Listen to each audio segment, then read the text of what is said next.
Treasure Island, Part 2, The Sea Cook. Chapter 7, I Go to Bristol. It was longer than the squire imagined ere we were ready for the sea, and none of our first plans, not even Dr. Livesey's, of keeping me beside him, could be carried out as we intended.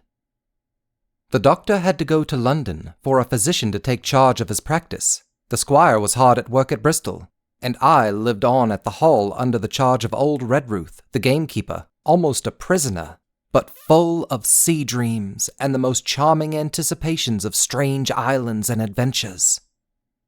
I brooded by the hour together over the map, all the details of which I well remembered. Sitting by the fire in the housekeeper's room, I approached that island in my fancy from every possible direction. I explored every acre of its surface. I climbed 1,000 times to that tall hill they call the Spyglass, and from the top enjoyed the most wonderful and changing prospects. Sometimes the isle was thick with savages, with whom we fought, sometimes full of dangerous animals that hunted us, but in all my fancies, nothing occurred to me so strange and tragic as our actual adventures. So the weeks passed on, till one fine day there came a letter addressed to Dr. Livesey with this addition, to be opened, in the case of his absence, by Tom Redruth or young Hawkins. Obeying this order, we found, or rather I found, for the gamekeeper was a poor hand at reading anything but print, the following important news. Old Anchor Inn, Bristol, March 1st, 17... Dear Livesey, as I do not know whether you are at the Hall or still in London, I send this in double to both places. The ship is bought and fitted. She lies at anchor, ready for sea. You never imagined a sweeter schooner. A child might sail her. 200 tons. Name? Hispaniola. I got her through my old friend Blandley, who has proved himself throughout the most surprising trump. The admirable fellow literally slaved in my interest, and so, I may say, did everyone in Bristol, as soon as they got wind of the port we sailed for. Treasure, I mean. Redruth, said I, interrupting the letter. Dr. Livesey will not like that. The squire has been talking after all. Well, who's a better right? Growled the gamekeeper. A pretty rum go if squire ain't to talk for Dr. Livesey, I should think. At that, I gave up all attempts at commentary and read straight on. Blandley himself found the Hispaniola, and by the most admirable management got her for the merest trifle. There is a class of men in Bristol monstrously prejudiced against Blandley. They go the length of declaring that this honest creature would do anything for money, that the Hispaniola belonged to him, and that he sold it to me absurdly high. The most transparent calumnies. None of them dare, however, to deny the merits of the ship. So far there was not a hitch. The workpeople, to be sure, riggers and what not, were mostly annoyingly slow, but time cured that. It was the crew that troubled me. I wished a round score of men, in case of natives, buccaneers, or the odious French, and I had the worry of the deuce itself to find so much as half a dozen, till the most remarkable stroke of fortune brought me the very man that I required. I was standing on the dock when, by the merest accident, I fell in talk with him. I found he was an old sailor, kept a public house, knew all the seafaring men in Bristol, had lost his health ashore, and wanted a good berth as a cook to get to sea again. He had hobbled down there that morning, he said, to get a smell of the salt. I was monstrously touched, so would you have been, and, out of pure pity, I engaged him on the spot to be ship's cook. Long John Silver he is called, and has lost a leg, but that I regard as a recommendation, since he lost it in his country's service, under the immortal Hawk. He has no pension, Livesey. Imagine the abominable age we live in. Well, sir, I thought I'd only found a cook, but it was a crew I had discovered. Between Silver and myself, we got together in a few days a company of the toughest old salts imaginable. Not pretty to look at, but fellows by their faces of the most indomitable spirit. I declare we could fight a frigate. Long John even got rid of 2 out of the 6 or 7 I had already engaged. He showed me in a moment that they were just the sort of freshwater swabs we had to fear in an adventure of importance. I am in the most magnificent health and spirits, eating like a bull, sleeping like a tree, yet I shall not enjoy a moment till I hear my old tarpaulins tramping round the capstan. Seaward ho! Hang the treasure! It's the glory of the sea that has turned my head. So now, Livesey, come post. Do not lose an hour, if you respect me. Let young Hawkins go at once to see his mother, with Redruth for a guard, and then both come full speed to Bristol. John Trelawney. Postscript. I did not tell you that Blandley, who, by the way, is to send a consort after us if we don't turn up by the end of August, had found an admirable fellow for sailing master, a stiff man, which I regret, but in all other respects, a treasure. Long John Silver unearthed a very competent man for a mate, a man named Arrow. I've a boatswain who pipes, Livesey, so things shall go man-o'-war fashion on board the good ship Hispaniola. I forgot to tell you that Silver is a man of substance. I know of my own knowledge that he has a banker's account, which has never been overdrawn. He leaves his wife to manage the inn, and as she is a woman of color, a pair of old bachelors like you and I may be excused for guessing that it is the wife, quite as much as the health, that sends him back to roving. J.T. P.P.S. Hawkins may stay one night with his mother. J.T. You can fancy the excitement into which that letter put me. I was half beside myself with glee, and if ever I despised a man, it was old Tom Redruth, who could do nothing but grumble and lament. Any of the under gamekeepers would gladly have changed places with him, but such was not the squire's pleasure, and the squire's pleasure was like law among them all. Nobody but old Redruth would have dared so much as even to grumble. The next morning he and I set out on foot for the Admiral Benbow, and there I found my mother in good health and spirits. The captain, who had so long been a cause of so much discomfort, was gone where the wicked cease from troubling. The squire had had everything repaired, and the public rooms and the sign repainted, and had added some furniture, above all a beautiful armchair for mother in the bar. He had found her a boy as an apprentice also, so that she should not want help while I was gone. It was on seeing that boy that I understood, for the first time, my situation. I had thought up to that moment of the adventures before me, not at all of the home that I was leaving, and now, at the sight of this clumsy stranger, who was to stay here in my place beside my mother, I had my first attack of tears. I am afraid I led that boy a dog's life, for as he was new to the work, I had 100 opportunities of setting him right and putting him down, and I was not slow to profit by them. The night passed, and the next day, after dinner, Redruth and I were afoot again and on the road. I said goodbye to mother and the cove where I had lived since I was born, and to the dear old Admiral Benbow, since he was repainted, no longer quite so dear.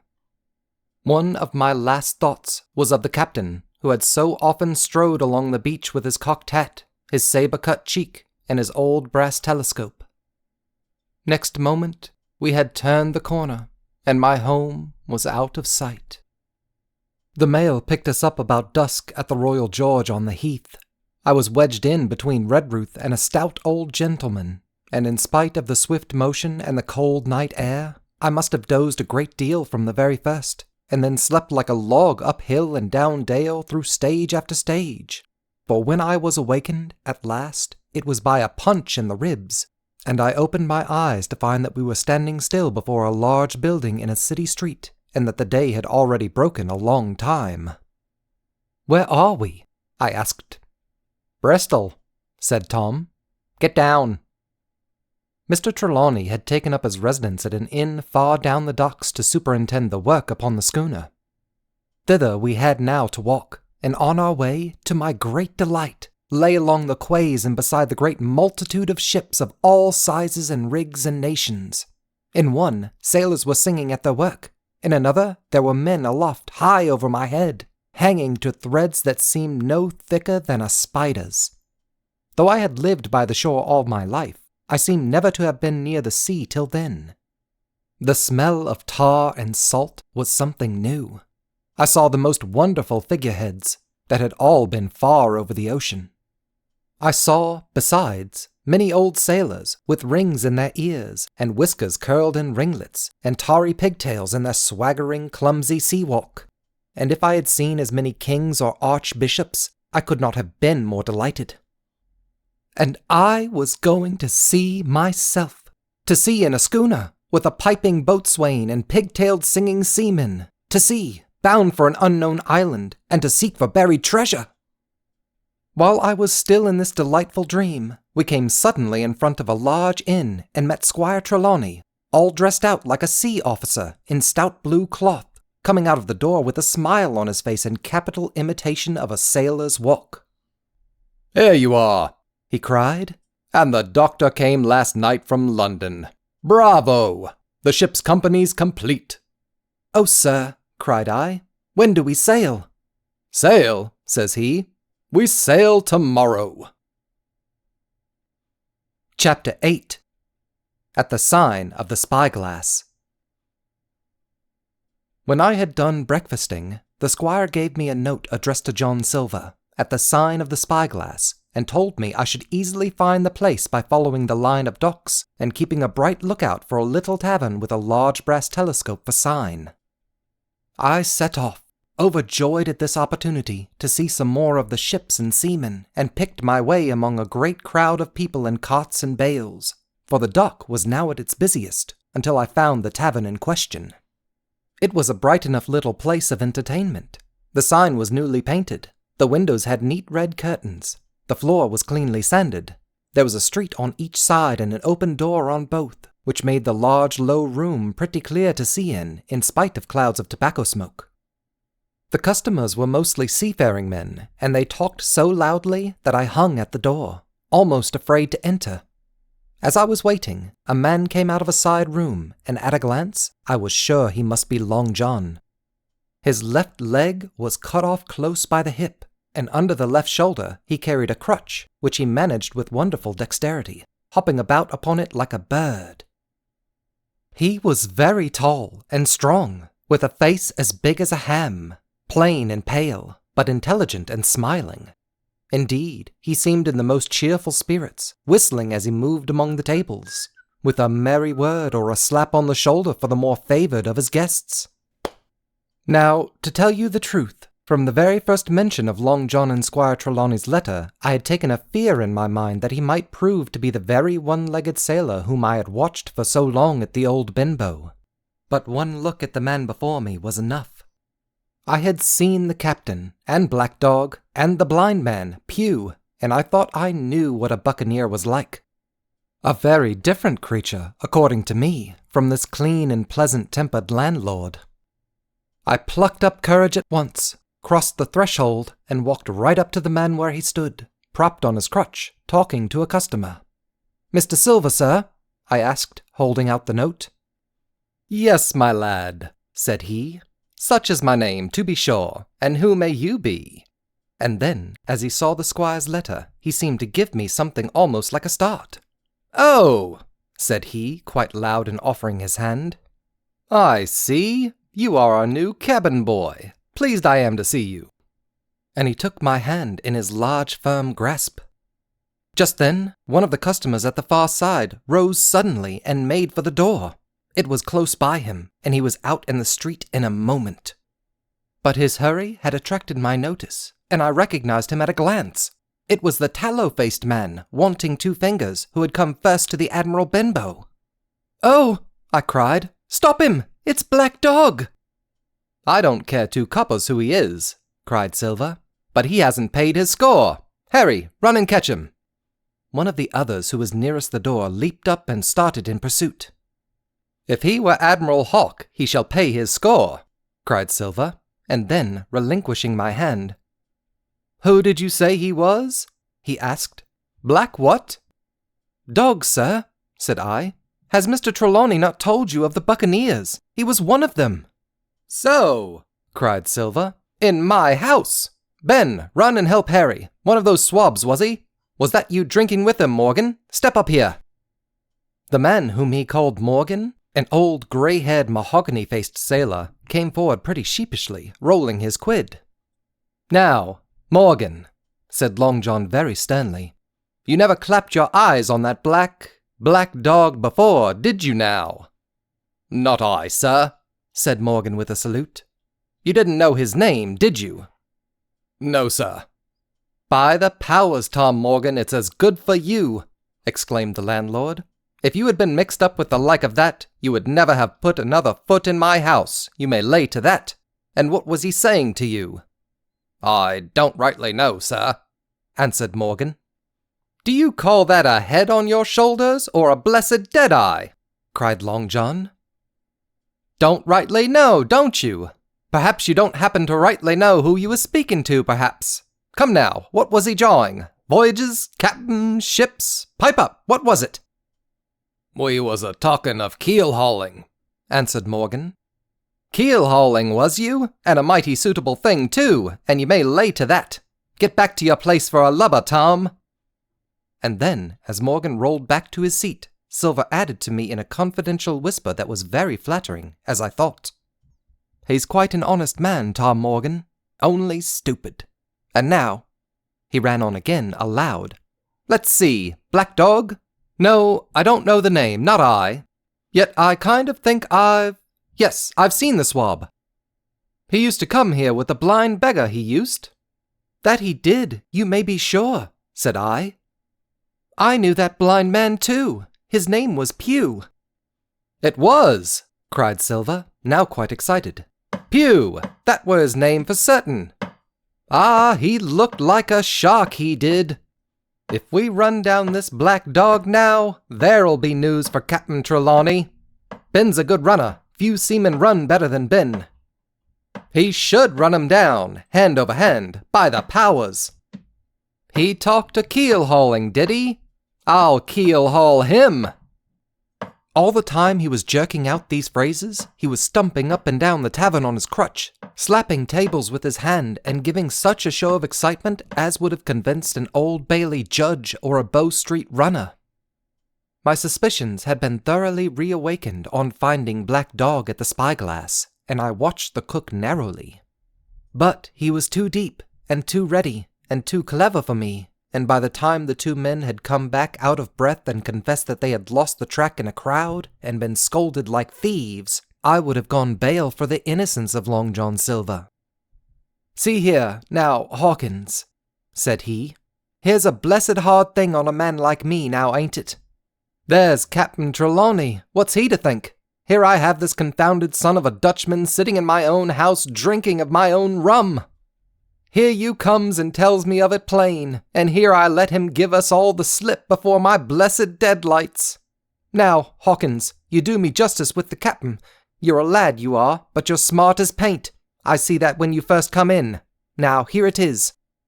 What could I do with this old timber I hobble on? When I was an A.B. master mariner, I'd have come up alongside of him, hand over hand, and broached him to in a brace of old shackles I would, but now... And then, all of a sudden, he stopped, and his jaw dropped as though he had remembered something. The score! He burst out. 3 goes of rum! Why, shiver my timbers, if I hadn't forgotten my score!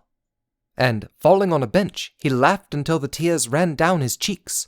I could not help joining, and we laughed together, peal after peal, until the tavern rang again. Why, what a precious old sea-calf I am, he said at last, wiping his cheeks. You and me should get on well, Hawkins, for I'll take my Davy I should be rated ship's boy. But, come now, stand by to go about. This won't do. Duty is duty, messmates. I'll put on my old cockerel hat and step along of you to Captain Trelawney and report this here affair. For, mind you, it's serious, young Hawkins, and neither you nor me's come out of it with what I should make so bold as to call credit. Nor you neither, says you, not smart, none of the pair of us smart. But dash my buttons, that was a good 'un about my score. And he began to laugh again, and that so heartily, that though I did not see the joke as he did, I was again obliged to join him in his mirth. On our little walk along the quays, he made himself the most interesting companion, telling me about the different ships that we passed by, their rig, tonnage, and nationality, explaining the work that was going forward, how one was discharging, another taking in cargo, and a third making ready for sea, and every now and then telling me some little anecdote of ships or seamen or repeating a nautical phrase till I had learned it perfectly. I began to see that here was one of the best of possible shipmates. When we got to the inn, the squire and Dr. Livesey were seated together, finishing a quart of ale with a toast in it, before they should go aboard the schooner on a visit of inspection. Long John told the story from first to last, with a great deal of spirit and the most perfect truth. "That was how it were, now weren't it, Hawkins?" he would say now and again, and I could always bear him entirely out. The two gentlemen regretted that Black Dog had got away, but we all agreed there was nothing to be done, and after he had been complimented, Long John took up his crutch and departed. "All hands aboard by 4 this afternoon," shouted the squire after him. "Aye, aye, sir," cried the cook in the passage. "Well, squire," said Dr. Livesey, "I don't put much faith in your discoveries, as a general thing, but I will say this, John Silver suits me." "The man's a perfect trump," declared the squire. "And now," added the doctor, "Jim may come on board with us, may he not?" "To be sure he may," says squire. "Take your hat, Hawkins, and we'll see the ship." Chapter 9.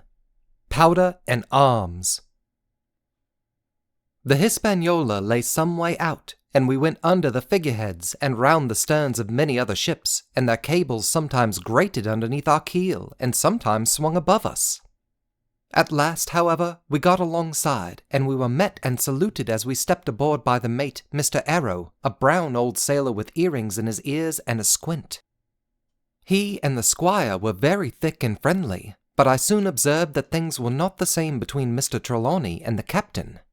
This last was a sharp-looking man who seemed angry with everything on board, and was soon to tell us why, for we had hardly got down into the cabin when a sailor followed us. "Captain Smollett, sir, axing to speak with you," said he. "I am always at the captain's orders. Show him in," said the squire. The captain, who was close behind his messenger, entered at once and shut the door behind him. "Well, Captain Smollett, what have you to say? All well, I hope? All shipshape and seaworthy?" "Well, sir," said the captain, "better speak plain, I believe, even at the risk of offence.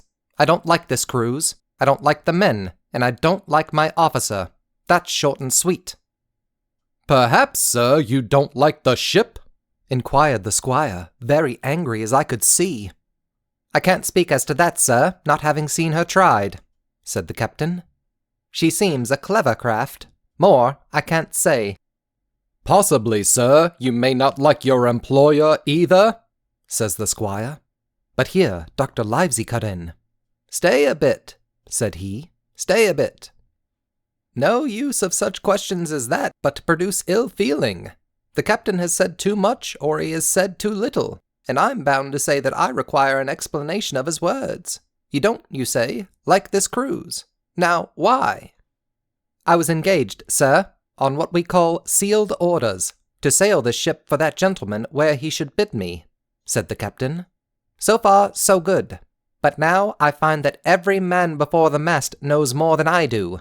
I don't call that fair, now, do you?" "No," said Dr. Livesey, "I don't." "Next," said the captain, "I learn we are going after treasure. Hear it from my own hands, mind you.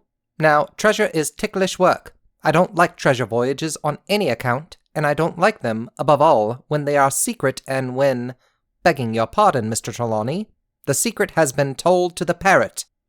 "Silver's parrot?" asked the squire. "It's a way of speaking," said the captain. "Blabbed, I mean. It's my belief neither of you gentlemen know what you are about, but I'll tell you my way of it, life or death, and a close run." "That is all clear, and, I dare say, true enough," replied Dr. Livesey. "We take the risk, but we are not so ignorant as you believe us. Next, you say you don't like the crew. Are they not good seamen?" "I don't like them, sir," returned Captain Smollett, "and I think I should have had the choosing of my own hands, if you go to that." "Perhaps you should," replied the doctor. My friend should, perhaps, have taken you along with him, but the slight, if there be one, was unintentional. And you don't like Mr. Arrow?" "I don't, sir. I believe he's a good seaman, but he's too free with the crew to be a good officer. A mate should keep himself to himself, shouldn't drink with the men before the mast." "Do you mean he drinks?" cried the squire. "No, sir," replied the captain. "Only that he's too familiar." "Well, now, and the short and long of it, Captain?" asked the doctor. "Tell us what you want." "Well, gentlemen, are you determined to go on this cruise?" "Like iron," answered the squire. "Very good," said the captain. "Then, as you've heard me very patiently, saying things that I could not prove, hear me a few words more.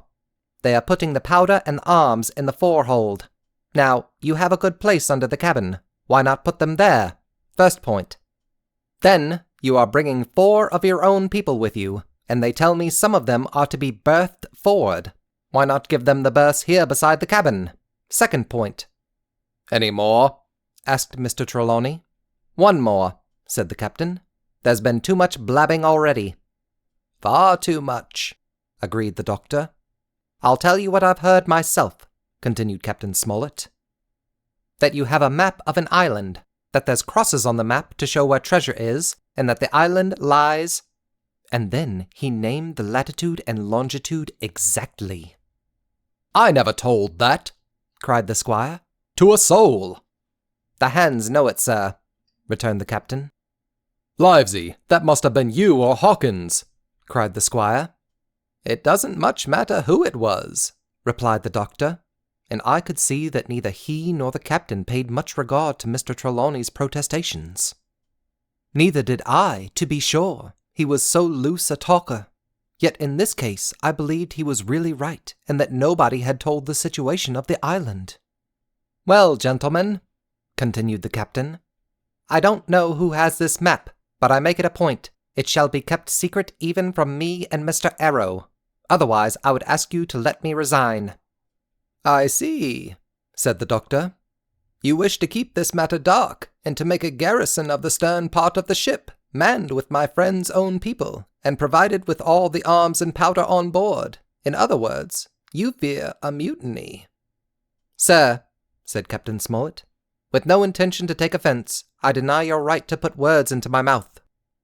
No captain, sir, would be justified in going to sea at all if he had ground enough to say that.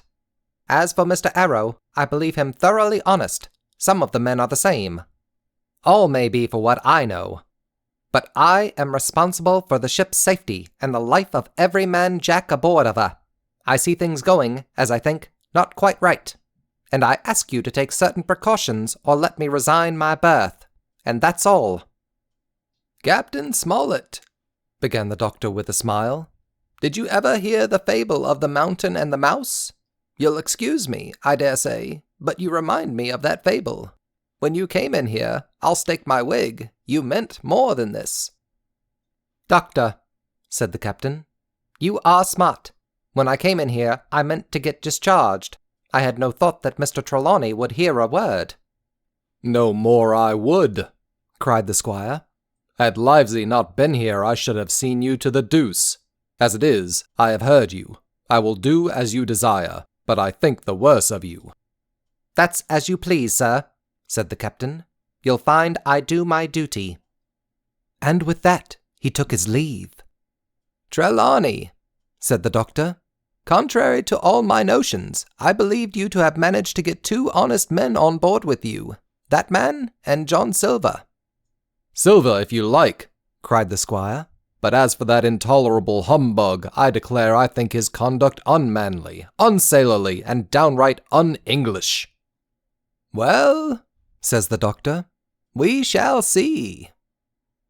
When we came on deck, the men had begun already to take out the arms and powder, yo-hoing at their work, while the captain and Mr. Arrow stood by superintending. The new arrangement was quite to my liking. The whole schooner had been overhauled. 6 berths had been made astern out of what had been the after part of the main hold, and this set of cabins was only joined to the galley and forecastle by a spared passage on the port side. It had been originally meant that the captain, Mr. Arrow, Hunter, Joyce, the doctor, and the squire were to occupy these 6 berths. Now Redruth and I were to get 2 of them, and Mr. Arrow and the captain were to sleep on deck in the companion, which had been enlarged on each side till you might almost have called it a roundhouse. Very low it was still, of course, but there was room to swing 2 hammocks, and even the mate seemed pleased with the arrangement. Even he, perhaps, had been doubtful as to the crew, but that is only guess, for as you shall hear, we had not long the benefit of his opinion. We were all hard at work, changing the powder and the berths, when the last man or 2, and Long John along with them, came off in a shore boat. The cook came up the side like a monkey for cleverness, and as soon as he saw what was doing, "So ho, mates," says he, "what's this?" "We're a-changing of the powder, Jack," answers one. "Why, by the powers," cried Long John, "if we do, we'll miss the morning tide." "My orders," said the captain shortly. "You may go below, my man. Hands will want supper." "Aye, aye, sir," answered the cook, and touching his forelock, he disappeared at once in the direction of his galley. "That's a good man, Captain," said the doctor. "Very likely, sir," replied Captain Smollett. "Easy with that, men, easy." He ran on to the fellows who were shifting the powder, and then, suddenly observing me examining the swivel we carried amidships, a long brass 9, "Here you, ship's boy," he cried. "Out of that! Off with you to the cook and get some work." And then, as I was hurrying off, I heard him say quite loudly to the doctor, "I'll have no favourites on my ship." I assure you I was quite of the squire's way of thinking, and hated the captain deeply. Chapter 10. The Voyage. All that night we were in a great bustle getting things stowed in their place, and boatfuls of the squire's friends, Mr. Blandley and the like, coming off to wish him a good voyage and a safe return. We never had a night at the Admiral Benbow when I had half the work, and I was dog-tired when, a little before dawn, the boatswain sounded his pipe and the crew began to man the capstan bars. I might have been twice as weary, yet I would not have left the deck. All was so new and interesting to me. The brief commands, the shrill note of the whistle, the men bustling to their places in the glimmer of the ship's lanterns. "Now, Barbecue, tip us a stave," cried one voice. "The old one," cried another. "Aye, aye, mates," said Long John, who was standing by with his crutch under his arm, and at once broke out in the air in words I knew so well. 15 men on the dead man's chest. And then the whole crew bore chorus. Yo ho ho and a bottle of rum. And at the third ho drove the bars before them with a will. Even at that exciting moment, it carried me back to the old Admiral Benbow in a second, and I seemed to hear the voice of the captain piping in the chorus. But soon the anchor was short up. Soon it was hanging dripping at the bows. Soon the sails began to draw, and the land and shipping to flit by on either side. And before I could lie down to snatch an hour of slumber, the Hispaniola had begun her voyage to the Isle of Treasure. I am not going to relate that voyage in detail. It was fairly prosperous. The ship proved to be a good ship, the crew were capable seamen, and the captain thoroughly understood his business. But before we came the length of Treasure Island, 2 or 3 things had happened which require to be known. Mr. Arrow, first of all, turned out even worse than the captain had feared. He had no command among the men, and people did what they pleased with him.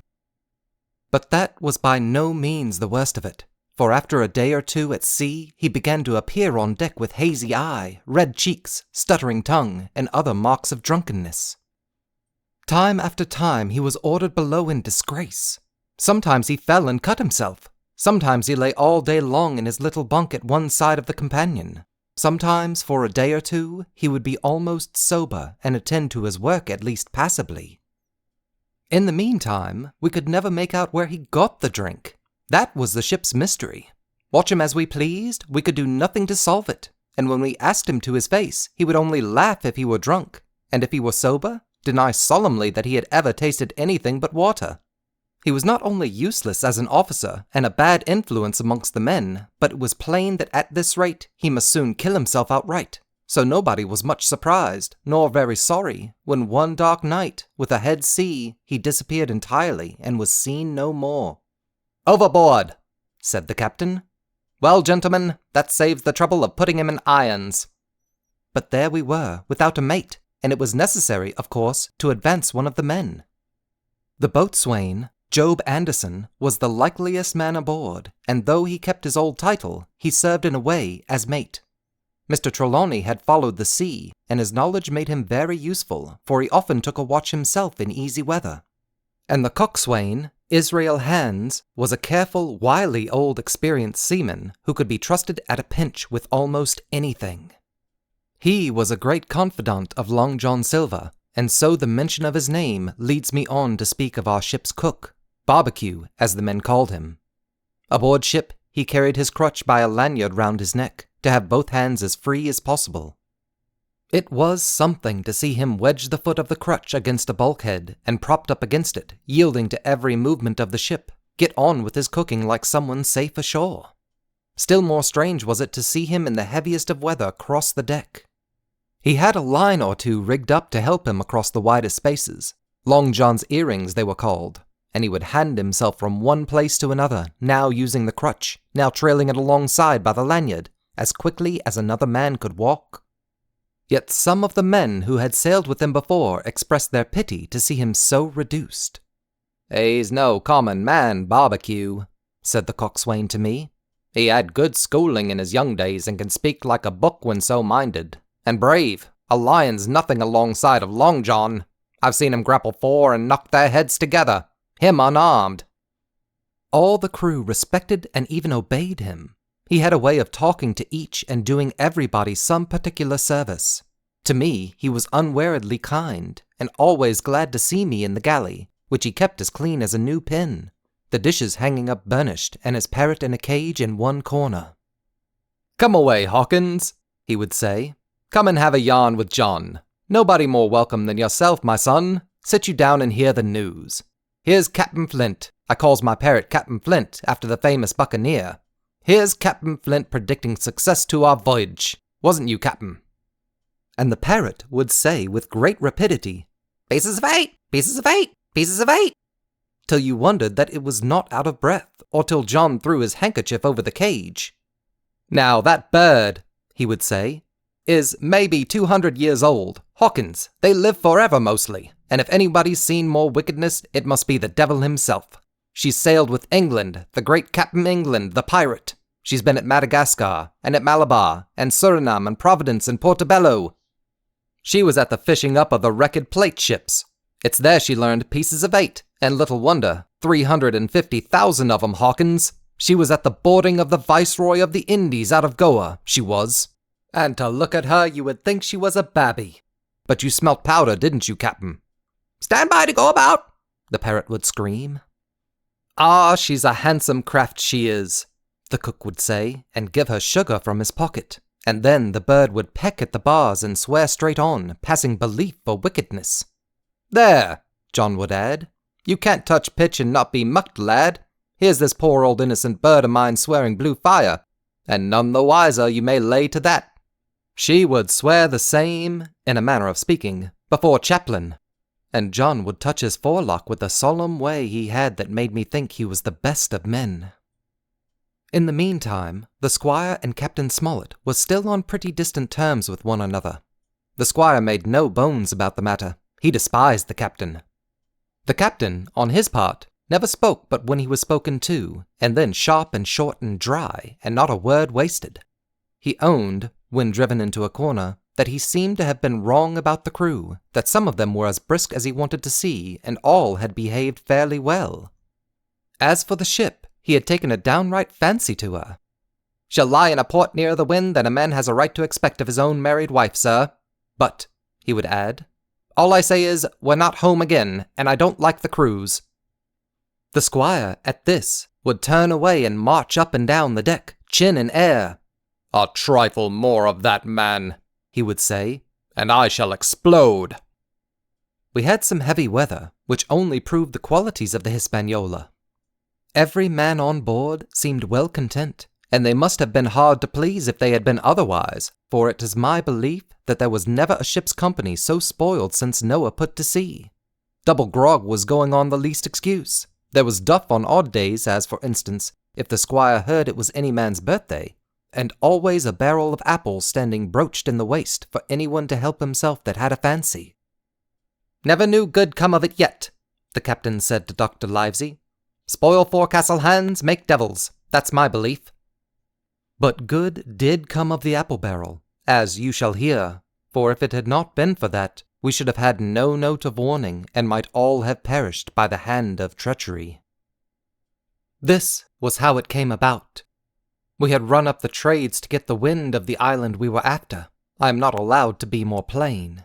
And now we were running down for it with a bright lookout day and night. It was about the last day of our outward voyage by the largest computation. Sometime that night, or at latest before noon of the morrow, we should sight the treasure island. We were heading south-southwest and had a steady breeze abeam and a quiet sea. The Hispaniola rolled steadily, dipping her bowsprit now and then with a whiff of spray. All was drawing alow and aloft. Everyone was in their bravest spirits because we were now so near an end of the first part of our adventure. Now, just after sundown, when all my work was over and I was on my way to my berth, it occurred to me that I should like an apple. I ran on deck. The watch was all forward looking out for the island. The man at the helm was watching the luff of the sail and whistling away gently to himself, and that was the only sound excepting the swish of the sea against the bows and around the sides of the ship. In I got bodily into the apple barrel, and found there was scarce an apple left, but sitting down there in the dark, what with the sound of the waters and the rocking movement of the ship, I had either fallen asleep or was on the point of doing so when a heavy man sat down with rather a clash close by. The barrel shook as he leaned his shoulders against it, and I was just about to jump up when the man began to speak.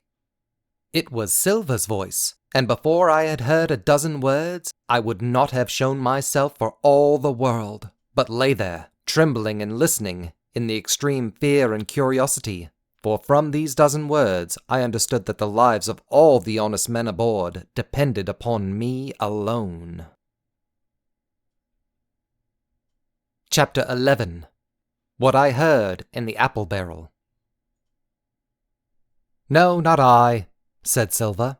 "Flint was captain. I was quartermaster, along with my timber leg. The same broadside I lost my leg, and old Pew lost his deadlights. It was a master surgeon, him that amputated me, out of college and all, Latin by the bucket and what not. But he was hanged like a dog, and sun-dried like the rest at Corso Castle.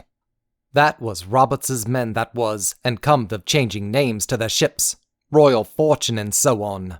Now, what a ship was christened, so let her stay, I says. So it was with the Cassandra, and brought us all safe home from Malabar, after England took the Viceroy of the Indies. So it was with the old Walrus, Flint's old ship, as I've seen amuck with the red blood and fit to sink with gold." "Ah!" cried another voice, that of the youngest hand on board, and evidently full of admiration. "He was the flower of the flock, was Flint." "Davis was a man too, by all accounts," said Silver. "I never sailed along of him, first with England, then with Flint. That's my story, and now here on my own account, in a manner of speaking.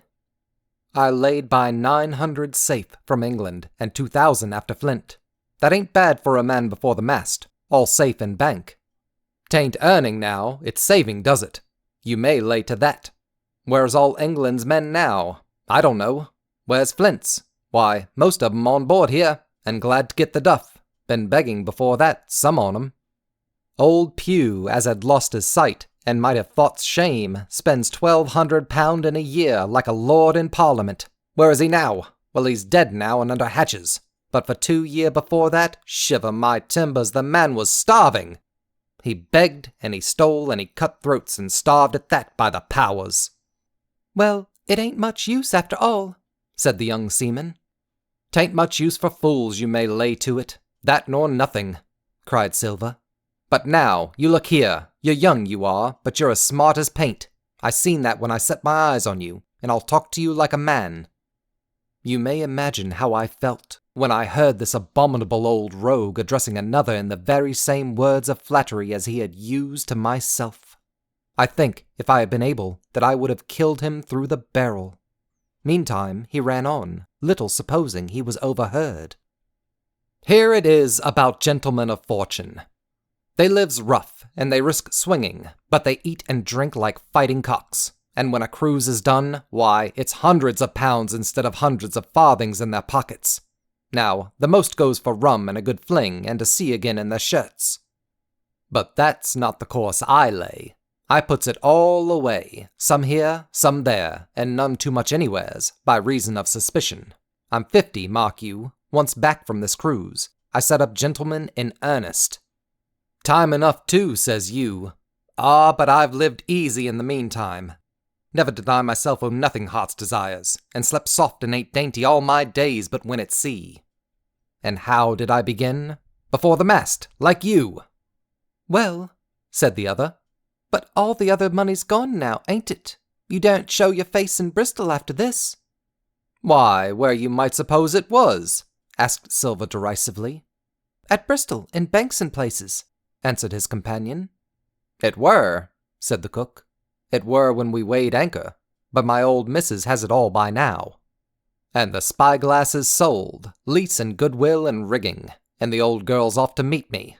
I would tell you where, for I trust you, but it'd make jealousy among the mates. And can you trust your missus? Asked the other. Gentlemen of fortune, returned the cook, usually trust little among themselves, and right they are, you may lay to it. But I have a way with me, I have. When a mate brings a slip on his cable, one as knows me, I mean, it won't be in the same world with old John. There was some that was feared of Pew, and some that was feared of Flint, but Flint his own self was feared of me. Feared he was, and proud. They was the roughest crew afloat, was Flint's. The devil himself would have been feared to go to sea with them. Well now, I tell you, I'm not a boasting man, and you seen yourself how easy I keep company. But when I was quartermaster, lambs wasn't the word for Flint's old buccaneers. Ah, you may be sure of yourself in old John's ship. Well, I tell you now, replied the lad, I didn't half a quarter like the job till I had this talk with you, John, but there's my hand on it now. And a brave lad you were, and smart too, answered Silver, shaking hands so heartily that all the barrel shook. And a finer figurehead for a gentleman of fortune I never clapped my eyes on. By this time I had begun to understand the meaning of their terms. By a gentleman of fortune, they plainly meant neither more nor less than a common pirate, and the little scene that I had overheard was the last act in the corruption of one of the honest hands, perhaps of the last one left aboard. But on this point I was soon to be relieved, for Silver giving a little whistle, a third man strolled up and sat down by the party. Dick Square, said Silver. Oh, I knowed Dick was square, returned the voice of the coxswain Israel Hands. He's no fool, is Dick. And he turned his quid and spat. But look here, he went on. Here's what I want to know, Barbecue. How long are we a-going to stand off and on like a blessed bumboat? I've had a'most enough of Captain Smollett. He's hazed me long enough, by thunder. I want to go into that cabin, I do. I want their pickles and wine and that. Israel, said Silver, your head ain't much account nor ever was, but you're able to hear, I reckon. Leastways, your ears is big enough. Now here's what I say. You'll berth forward, and you'll live hard, and you'll speak soft, and you'll keep sober till I give the word. And you may lay to that, my son. Well, I don't say no, do I? Growled the coxswain. What I say is, win, that's what I say. Win, by the powers, cried Silver. Well now, if you want to know, I'll tell you when. The last moment I can manage, and that's when. Here's a first-rate seaman, Captain Smollett sails the blessed ship for us. Here's this squire and doctor with a map and such. I don't know where it is, do I? No more do you, says you. Well then, I mean this squire and doctor shall find the stuff and help us to get it aboard, by the powers. Then we'll see. If I was sure of you all, sons of double Dutchmen, I'd have Captain Smollett navigate us halfway back again before I struck. Why, we're all seamen aboard here, I should think, said the lad Dick. We're all forecastle hands, you mean, snapped Silver. We can steer a course, but who's to set one? That's what you all gentlemen split on, first and last. If I had my way, I'd have Captain Smollett work us back into the trades at least. Then we'd have no blessed miscalculations and a spoonful of water a day. But I know the sort you are. I'll finish with them at the island, as soon's the blunt's on board, and a pity it is. But you're never happy till you're drunk. Split my sides, I've a sick heart to sail with the likes of you. Easy all, Long John, cried Israel. Who's a-crossin' of you? Why, how many tall ships, think ye, now have I seen laid aboard? And how many brisk lads drying in the sun at Execution Dock? Cried Silver. And all this for the same hurry and hurry and hurry. You hear me? I seen a thing or two at sea, I have. If you'd only lay a course and a pint to the windward, you'd ride in carriages, you would. But not you. I know you. You'll have your mouthful of rum tomorrow and go hang. Everybody knowed you was a kind of chaplain, John, but there's others as could hand and steer as well as you, said Israel. They liked a bit of fun, they did. They wasn't so high and dry, nohow, but took their fling, like jolly companions every one. So? Says Silver. Well, and where are they now? Pugh was that sort, and he died a beggar-man. Flint was, and he died of rum at Savannah. Ah, they was a sweet crew, they was. Only, where are they? But, asked Dick, when do we lay 'em athwart? What are we to do with them anyhow? There's the man for me, cried the cook admiringly. That's what I call business. Well, what would you think? Put 'em ashore like maroons? That would have been England's way. Or cut 'em down like that much pork? That would have been Flint's, or Billy Bones's. Billy was the man for that, said Israel. Dead men don't bite, says he. Well, he's dead now hisself. He knows the long and short on it now. And if ever a rough hand came to port, it was Billy. Right you are, said Silver. Rough and ready. But mark you here, I'm an easy man. I'm quite the gentleman, says you. But this time, it's serious. Duty is duty, mates. I give my vote. Death. When I'm in Parliament and ridin' in my coach, I don't want none of these sea lawyers in a cabin a-comin' home unlooked for like the devil at prayers. Wait is what I say, but when the time comes, why, let her rip. John, cries the coxswain, you're a man.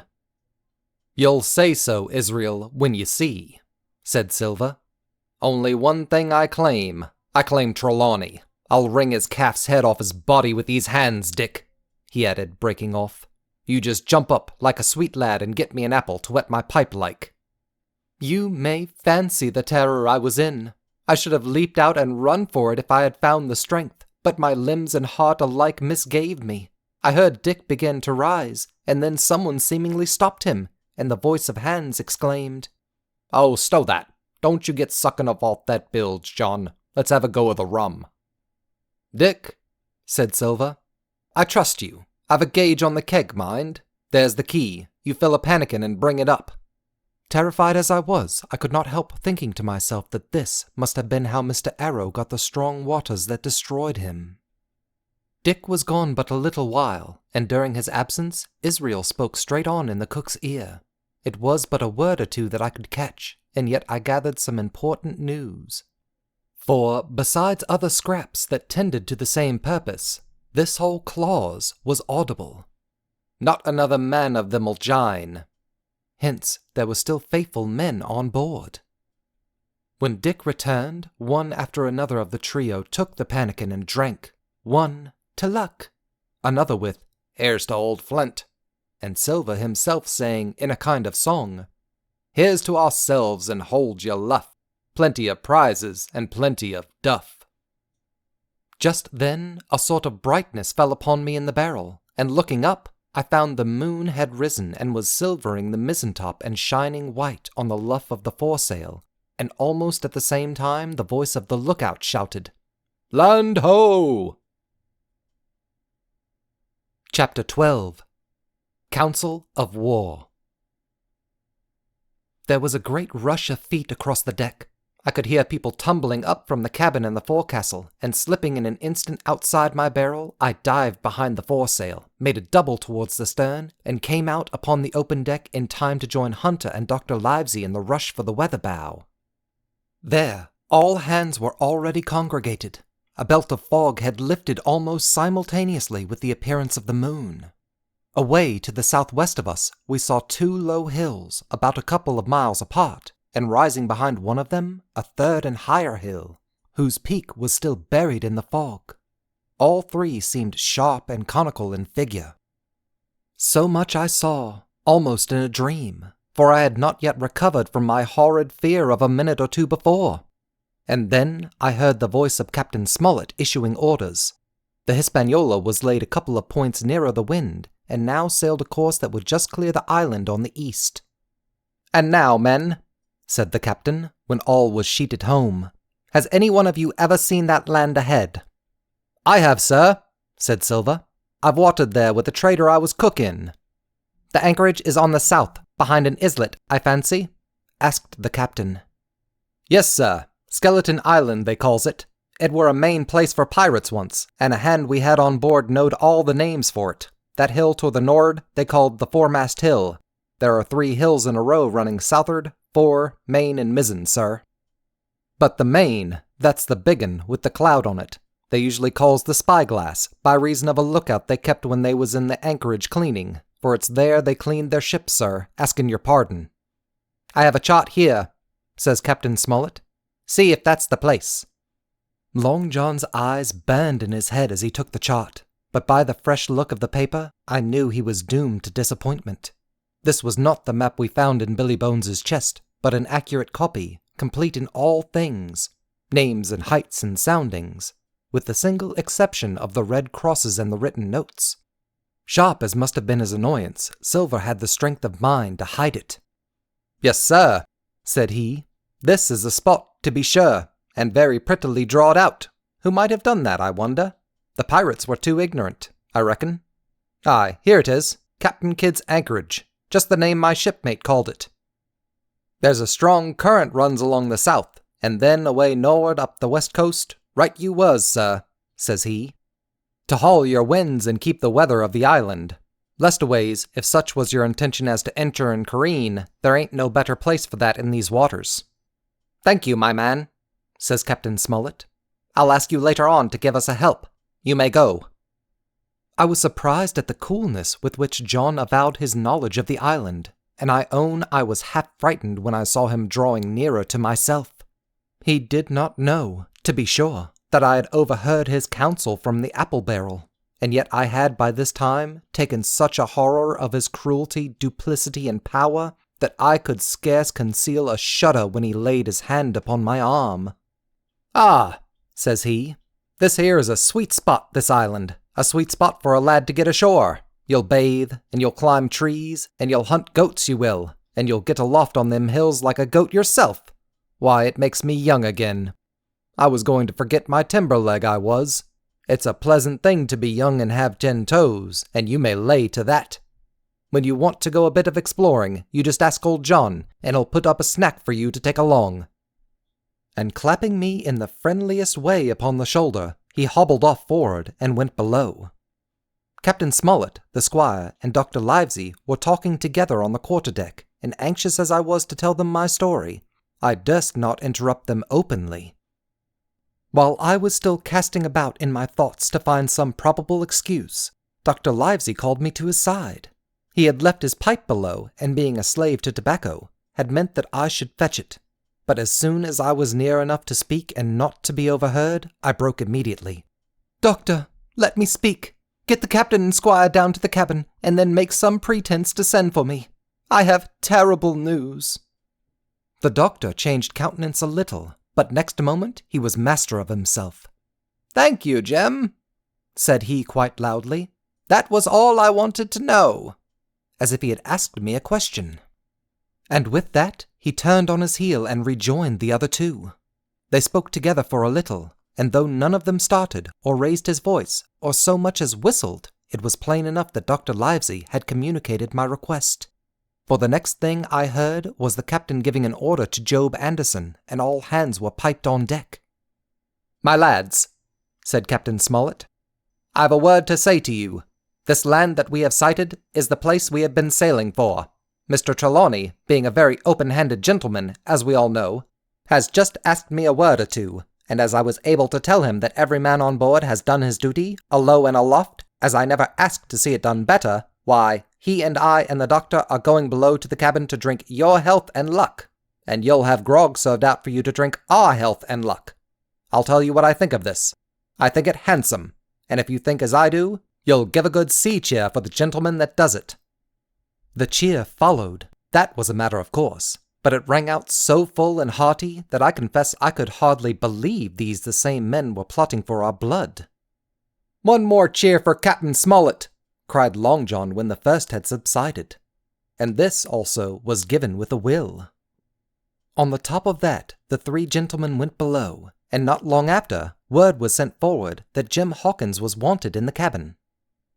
I found all three seated round the table, a bottle of Spanish wine and some raisins before them, and the doctor smoking away, with his wig on his lap, and that, I knew, was a sign that he was agitated. The stern window was open, for it was a warm night, and you could see the moon shining behind on the ship's wake. "Now, Hawkins," said the squire, "you have something to say. Speak up." I did as I was bid, and as short as I could make it, told the whole details of Silver's conversation. Nobody interrupted me till I was done, nor did any one of the three of them make so much as a movement, but they kept their eyes upon my face from first to last. "Jim," said Dr. Livesey, "take a seat." And they made me sit down at table beside them, poured me out a glass of wine, filled my hands with raisins, and all three, one after the other, and each with a bow, drank my good health, and their service to me, for my luck and courage. "Now, Captain," said the squire, "you were right, and I was wrong. I own myself an ass, and I await your orders." "No more an ass than I, sir," returned the captain. "I never heard of a crew that meant to mutiny but what showed signs before, for any man that had an eye in his head to see the mischief and take steps according. But this crew," he added, "beats me." "Captain," said the doctor, "with your permission, that's Silver, a very remarkable man." "He'd look remarkably well from a yardarm, sir," returned the captain. "But this is talk. This doesn't lead to anything. I see 3 or 4 points, and with Mr. Trelawney's permission, I'll name them." "You, sir, are the captain. It is for you to speak," says Mr. Trelawney grandly. "First point," began Mr. Smollett. "We must go on, because we can't turn back. If I gave the word to go about, they would rise at once. Second point, we have time before us, at least until this treasure's found. Third point, there are faithful hands. Now, sir, it's got to come to blows sooner or later, and what I propose is to take time by the forelock, as the saying is, and come to blows some fine day when they least expect it. We can count, I take it, on your own home servants, Mr. Trelawney." "As upon myself," declared the squire. 3, reckoned the captain. "Ourselves make 7, counting Hawkins here. Now, about the honest hands." "Most likely Trelawney's own men," said the doctor. "Those he had picked up for himself before he lit on Silver." "Nay," replied the squire, "Hans was one of mine." "I did think I could have trusted Hans," added the captain. "And to think that they're all Englishmen," broke out the squire. "Sir, I could find it in my heart to blow the ship up." "Well, gentlemen," said the captain, "the best that I can say is not much. We must lay to, if you please, and keep a bright lookout. It's trying on a man, I know. It would be pleasanter to come to blows, but there's no help for it till we know our men. Lay to, and whistle for a wind. That's my view." "Jim here," said the doctor, "can help us more than anyone. The men are not shy with him, and Jim is a noticing lad." "Hawkins, I put prodigious faith in you," added the squire. I began to feel pretty desperate at this, for I felt altogether helpless, and yet By an odd train of circumstances, it was indeed through me that safety came. In the meantime, talk as we pleased, there were only 7 out of the 26 on whom we knew we could rely, and out of these 7, 1 was a boy, so that the grown men on our side were 6 to their 19. I hope you have enjoyed Part 2 of Treasure Island. Please like and subscribe for more great content.